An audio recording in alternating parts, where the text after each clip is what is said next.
नमस्ते, मी doctor Suvarna Satpute. Kalpataru wellness web या YouTube चॅनलवर तुमच्या सर्वांचं स्वागत आहे.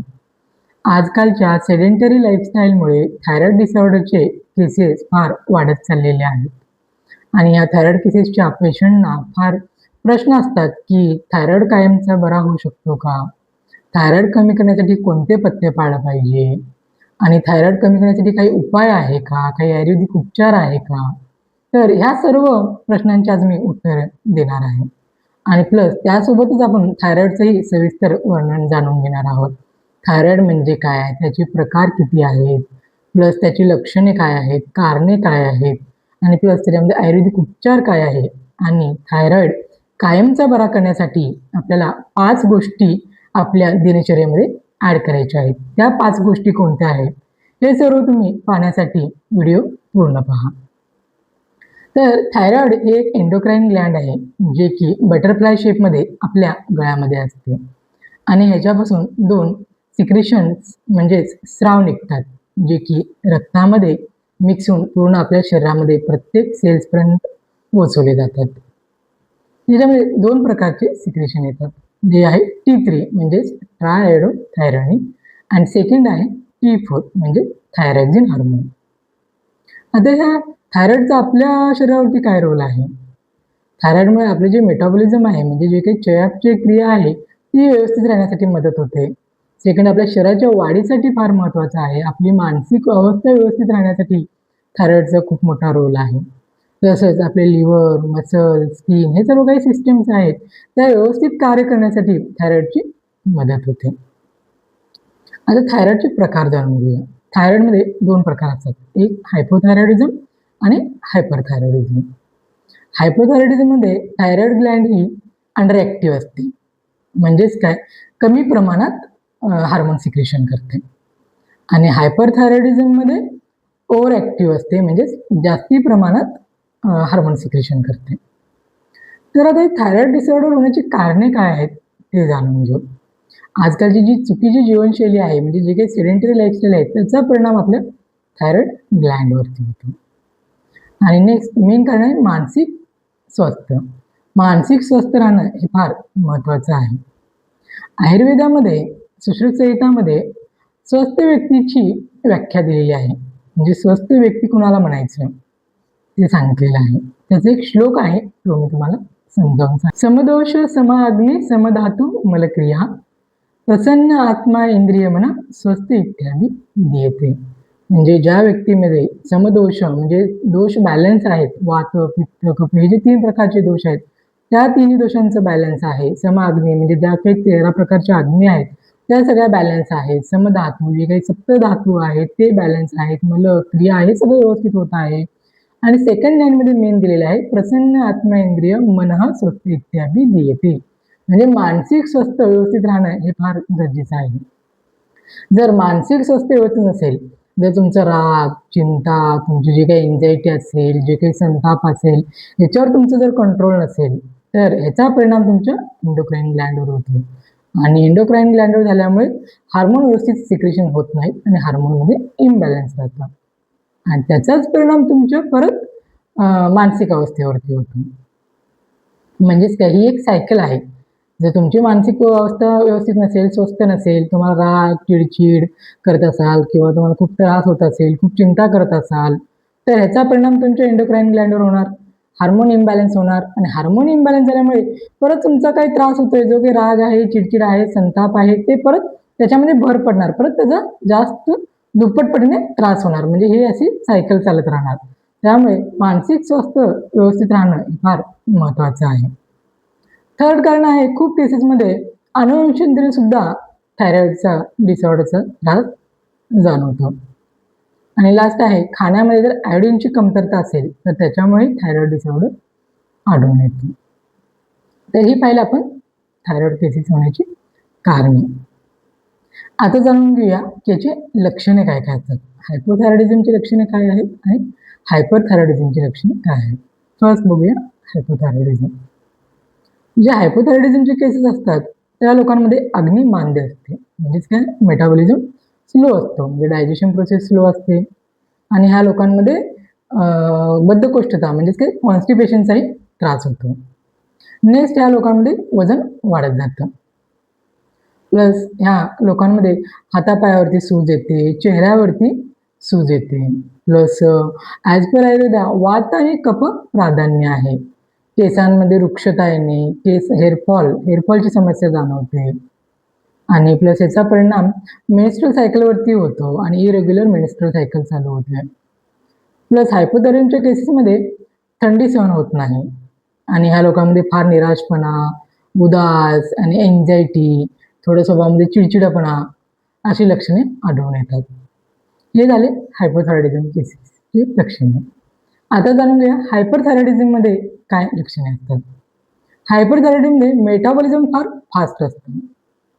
म्हणजे जे काही ते खातात ते पटापट डायजेशन होतं. पण ह्या लोकांचं वजन वाढत नाही, ह्या लोकांचं वजन कमी होत जातं. प्लस या लोकांमध्ये फार एन्झायटी असते, फार इरिटेबिलिटी असते आणि तसंच या लोकांमध्ये फार पाल्पिटेशनचा त्रास होतो, म्हणजे हृदयाचे ठोके वाढतात. ह्या लोकांना फार घाम येतो, या लोकांना ऊन सहन होत नाही, हातपाय थरथर कापायला लागतात आणि प्लस या लोकांमध्ये फार निराशा, उदास असं चिडचिड होत राहते. तर ही झाले हायपरथायरॉइडिझमचे लक्षणे. आता या दोघांचे लक्षणे पाहिले. आता जाणून घेऊया की हे थायरॉइड डिसऑर्डर कायमचा बरा करण्यासाठी कोणत्या 5 गोष्टी आपल्या दिनचर्यामध्ये ॲड करायच्या आहे. तुम्ही जर योग्य औषध सोबत जे काही थायरॉइडची हार्मोनची गोळी घेताय, त्यासोबत जर ह्या 5 गोष्टी तुमच्या दिनचर्येमध्ये तुम्ही जर ॲड करसाल, तर तुमचा थायरॉइड कायमचा बरा होण्यासाठी मदत होईल. सगळ्यात पहिला आहे योग्य औषधांसोबत योग्य आहार घेणे. सेकंड आहे उपवास म्हणजे 16 तास फास्टिंग, ज्याला की इंटरमिटेंट फास्टिंग म्हणतो आपण.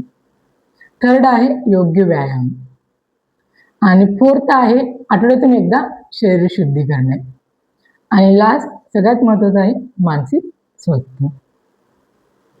तर सगळ्यात पहिला जाणून घ्या योग्य औषधासोबत योग्य आहार काय घ्यायचा आहे. तुमची जी हार्मोन मेडिसिन तुम्ही घेताय थायरॉइडसाठी त्यासोबत योग्य आहार काय घ्यायचे आहे, कोणते पथ्य पाळायचे आहेत.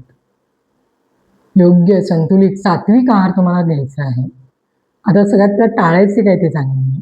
तुम्हाला मांसाहार, मासे, दुधापासून बनवलेले पदार्थ कमी करायचे आहेत. त्यासोबत राजमा, छोले, सोयाबीन, पनीर यांचं प्रमाणही कमी करायचं आहे. ब्रोकली, कोबी, फ्लावर, पालक यांचं प्रमाण कमी करायचं आहे. मैद्यापासून बनवलेले पदार्थ कमी करायचे आहे, ज्यामुळे मेटाबॉलिझम तुमचं स्लो होत आहे. आणि plus bakery product, junk food, fast food ह्या सगळ्या गोष्टीही कमी करायच्या आहेत. साखर कमी करायची आहे. साखर शक्यतो जमत असेल तर बंद करायची आहे. आणि जर तुम्हाला भातही बंद करायचं, भाताची खूप सवय असेल तर तुम्ही अल्टरनेट म्हणून ब्राऊन राईस यूज करू शकता. तर हे झालं कुठल्या गोष्टी टाळायच्या आहेत.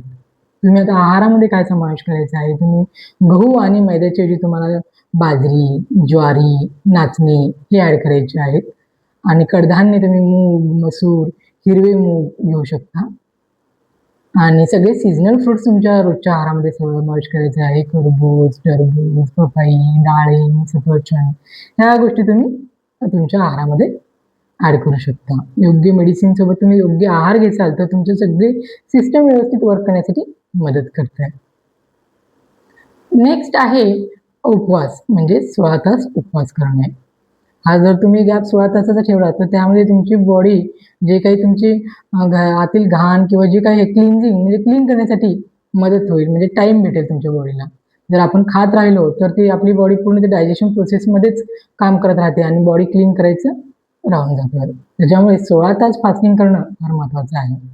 त्यासाठी तुम्ही संध्याकाळीचं डिनर हे 6 वाजता घेऊ शकता आणि सकाळी तुम्ही 10 वाजता ब्रेकफास्ट घेऊ शकता. म्हणजे संध्याकाळी 6 ते दुसऱ्या दिवशी सकाळी 10 पर्यंत तुमचं 16 तासाचं फास्टिंग होतं आणि ह्या दरम्यान तुम्ही फक्त पाणी घ्यायचं आहे.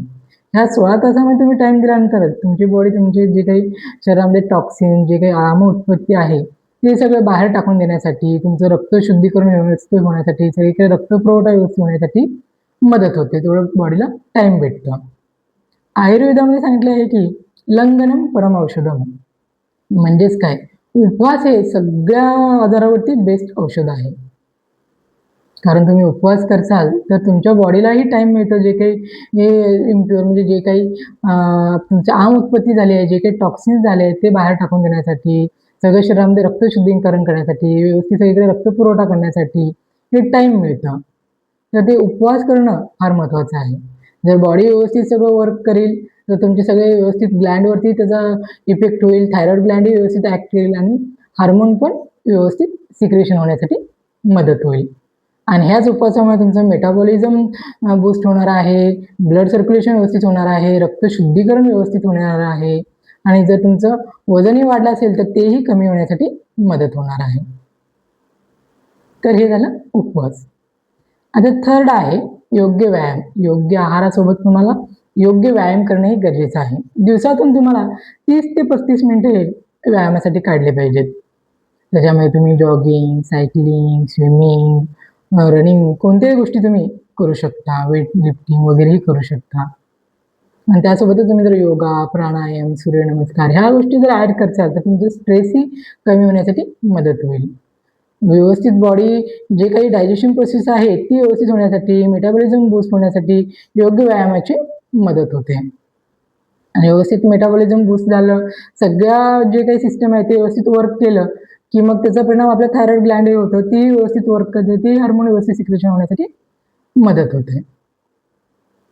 तर हे झालं योग्य व्यायामाबद्दल. आता नेक्स्ट आहे आठवड्यातून एकदा शरीर शुद्धी करणे. हे आपल्या रुटीनमध्ये प्रत्येक आठवड्यातून 1 दिवस आपल्याला शरीर शुद्धीसाठी ठरवायचं आहे. कारण जेव्हा आपण अन्न घेतो, तेव्हा डायजेशन प्रोसेसमध्ये काही अन्न शिल्लक राहतं आणि ते आतड्यांना तसंच चिटकून राहतं. पुढे जाऊन ते सडतं आणि त्यापासून खूप सारे म्हणजे टॉक्सिन्स तयार होतात. ते ब्लडमध्ये मिक्स होतात आणि पूर्ण शरीरामध्ये पसरले जातात. त्याच्यामुळे रक्त अशुद्ध होतं. त्यामुळे आठवड्यातून एकदा जर शरीर शुद्धी करू, जी काही ते चिकटलेली घाण आहे, ती पूर्ण बाहेर टाकण्यासाठी मदत होते. आठवड्यातून तुम्ही एकदा शरीर शुद्धी करण्यासाठी एरंड तेलचा उपयोग करू शकता. आठवड्यातून 1 दिवस ठरवायचा आहे आणि म्हणजे आता आदल्या दिवशी तुम्ही 6 वाजता डिनर घेचाल, तर दुसऱ्या दिवशी पहाटे 5च्या दरम्यान तुम्हाला 30 ते 40 ml एरंड तेल गरम पाण्यासोबत घ्यायचं आहे. खूप जणांना त्याचा टेस्ट, स्मेल सहन होत नाही, तर तुम्ही सुंठचा काढा बनवू शकता. 1 कप पाण्यामध्ये, गरम पाण्यामध्ये तुम्ही थोडीशी सुंठ पावडर टाकून त्याचा काढा बनवायचा आहे आणि त्यामध्ये ते 40 ml एरंड तेल मिक्स करून तुम्ही पिऊ शकता. त्यानंतर 4 ते 5 वेळा लूज मोशन होणं अपेक्षित आहे आणि जेव्हा तुम्हाला कडकडून छान अशी भूक लागेल, तेव्हाच तुम्हाला जेवण घ्यायचं आहे. त्याच्यामुळे काय होईल, तर जे काही आपल्या आतड्यांना घाण चिटकून राहिलेली आहे, ते सर्व बाहेर टाकून देण्यासाठी मदत होईल. आतड्यांची पूर्ण शुद्धी होईल आणि डायजेशन सिस्टम व्यवस्थित वर्क करेल, तर बाकी सर्व सिस्टमवरती याचा इफेक्ट होणार आहे आणि जे काही न्यूट्रिएंट्स, व्हिटॅमिन्स आहेत, ते व्यवस्थित आपल्या इंटेस्टाईनमध्ये ॲब्झॉर्ब होण्यासाठी मदत होईल. त्यामुळे आठवड्यातून एकदा शरीरशुद्धी करणं फार महत्त्वाचं आहे. त्यामुळे आपली जी सिस्टम चालू आहे, सर्व सिस्टम व्यवस्थित वर्क करण्यासाठी मदत होते. थायरॉईड ग्लँड व्यवस्थित स्टिम्युलेट होते. व्यवस्थित हार्मोन सिक्रेशन होण्यासाठी मदत होते. आता लास्ट सर्वात इम्पॉर्टंट आहे मानसिक स्वास्थ्य. हे व्यवस्थित राहणं फार गरजेचं आहे. कारण मी अगोदर सांगितलं आहे, तुमचं मानसिक स्वास्थ्य व्यवस्थित नसेल, तर त्याचा परिणाम तुमच्या हार्मोनवरती होणार. हार्मोन इम्बॅलन्स होणार आणि परत ती सायकल अशी कंटिन्यू चालत राहणार आहे. त्यामुळे मानसिक स्वस्थ राहणं फार महत्त्वाचं आहे. तुमचा राग, तुमचे चिडचिडेपणा, तुमचे काही ईर्ष्या असेल, काही द्वेष असेल, काही संताप असेल, त्यावर तुमचं कंट्रोल राहणं फार गरजेचं आहे. की तुम्हाला स्वतःलाच कंट्रोल करू शकता तुम्ही. त्यासाठी तुम्ही योगा, प्राणायाम, सूर्यनमस्कार केल्यानेही तुमचं स्ट्रेस कंट्रोलमध्ये राहण्यासाठी मदत होते. ज्या गोष्टीमुळे तुम्हाला स्ट्रेस मिळतोय किंवा स्ट्रेस होऊ लागले, त्या गोष्टी तुम्ही टाळायचा प्रयत्न केला पाहिजे. जर तुम्ही तुमचं मन जर सुख, शांती, आनंदी राहत असेल, तर तुमचं शरीरही सुखी आणि शांती राहणार आहे आणि त्याचाच परिणाम सगळ्या सिस्टमवरती, सर्व ग्लँडवरती होणार आहे आणि जर तुमचं शरीर व्यवस्थित राहील, तर हार्मोन्सही सगळे व्यवस्थित राहणार आणि तेही बॅलन्स राहणार. त्यामुळे मानसिक स्वास्थ्य हेही फार महत्त्वाचं आहे. जर तुम्ही तुमच्या दिनचर्यामध्ये योग्य आहार घेतलात, योग्य व्यायाम केलात आणि प्लस तुम्ही आठवड्यातून एकदा शरीरशुद्धी केली आणि रोजच्या रुटीनमध्ये उपवास म्हणजे इंटरमिटेंट फास्टिंग ठेवलं आणि प्लस तुमचं मानसिक स्वास्थ्य व्यवस्थित ठेवलात, तर तुम्हाला खूप चांगला रिझल्ट येणार आहे. तुम्ही थायरॉईड चेक करून घ्या, त्याची रीडिंग घ्या आणि त्यानंतरनं तुमच्या जे हार्मोन मेडिसिन आहे, त्यासोबतच तुम्हाला ह्या 5 गोष्टी तुमच्या दिनचर्यामध्ये ॲड करायच्या आहेत. आणि त्यानंतर 3 महिन्यांनी तुम्ही थायरॉईड चेक करून घ्या. तुम्हाला रीडिंगमध्ये हमखास त्याच्यामध्ये चेंजेस दिसणार आहेत आणि तेच व्यवस्थित थायरॉइड TSH जे आहे ते नॉर्मल रेंजला येणार आणि डोस जो आहे तो हळूहळू टेपर होईल आणि तुमची थायरॉइडची गोळी बंद होईल. आयुर्वेदामध्ये खूप सारे मेडिसिन सांगितले आहे, खूप सारी पंचकर्मा पण सांगितले आहे, वमन आहे, नस्य आहे. नस्य तुम्ही घरीही घेऊ शकता. त्यासाठी शुद्ध बदामचं तेल वापरू शकता, शुद्ध तुपाचा वापर करू शकता, गोघृत असतो त्याचा. पण त्यासाठी तुम्हाला प्रॉपर कन्सल्टेशन घेणं गरजेचं आहे. अगोदर प्रॉपर कन्सल्टेशन घ्या आणि त्यानंतर तुम्ही पंचकर्मा करू शकता. पंचकर्मा केल्यानेही तुमची शरीर शुद्धी होते, सगळे सिस्टम व्यवस्थित वर्क करण्यासाठी मदत होते, सगळे ग्लँड व्यवस्थित वर्क करतील, व्यवस्थित स्टिम्युलेट होतील आणि व्यवस्थित हार्मोन सिक्रेशन होण्यासाठी मदत होते. त्यामुळे पंचकर्माचाही फार मोठा रोल आहे. तर तो आहे आता तुम्ही स्वतःच्या अनुभवानुसार हे सर्व बदल करून तुम्ही मला तुमचा अनुभव शेअर करू शकता. काय तुमच्यात चेंजेस आलेत, थायरॉइडच्या रिडिंगमध्ये काय चेंजेस आलेत आणि गोळ्याचे डोस कसा टेपर झाले आहे, तुम्ही मला कमेंटद्वारे हे अनुभव शेअर करू शकता. आणखीन तुम्हाला काही प्रश्न असतील, आणखीन काही विचारायचं असेल तर तुम्ही मला कमेंटमध्ये विचारू शकता. आणि जर व्हिडिओ आवडला असेल तर नक्की लाईक आणि सबस्क्राईब करा. Thank you.